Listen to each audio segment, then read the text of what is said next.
We're actually a registered charity, and the bulk of the work that we do is in Africa, and we do a lot of practical projects. We've got a website, some of you may have been on and seen the things that we do.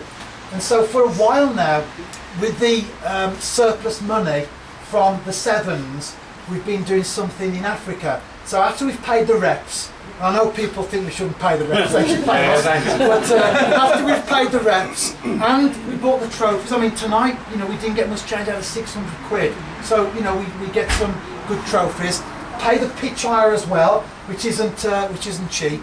The money that we have left over, we put that towards a project.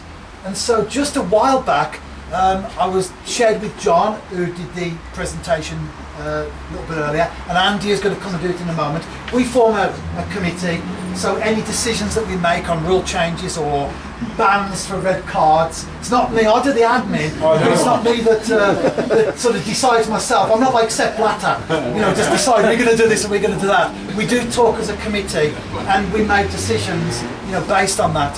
But one of the things I did share with them is that we're going to you know, support a water project in Swaziland. Swaziland, Africa's in the news at the moment with the World Cup, being in South Africa, and also Ghana, I think, capturing most people's hearts. That's been great news for me because I'm really involved in Ghana. But Swaziland is a tiny little nation, landlocked in South Africa. Lovely people like you've seen on the TV with all the you know, the folks in Africa. It's also very poor, and particularly in the rural areas. I've been to Swaziland a couple of times, and it's very, very poor. And one of the things that we're going to do is to build a water project. And Swaziland is so remote that with nations like Tanzania and Ghana and Kenya, we transfer money regularly. We've got banks set up and we just do it through the internet. But with Swaziland, we couldn't even get a bank set up. It's so sort of primitive. So what we've had to do is about a month ago, I sent a cheque for £2,000 as the first payment towards the project, sent it to someone that we know in South Africa. He had to take it manually across. It did arrive there, to send it by airmail.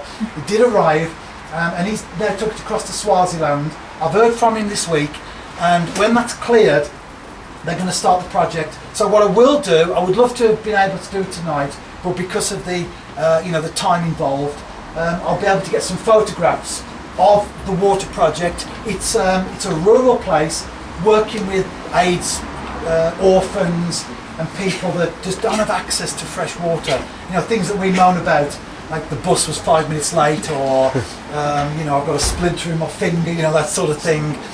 These people really do suffer, and I know folks have different views on, you know, Africa and charity and all that sort of stuff, and I appreciate that. But for me personally, you know, this is a passion of mine, you know, working in Africa and you know, doing that sort of charitable work.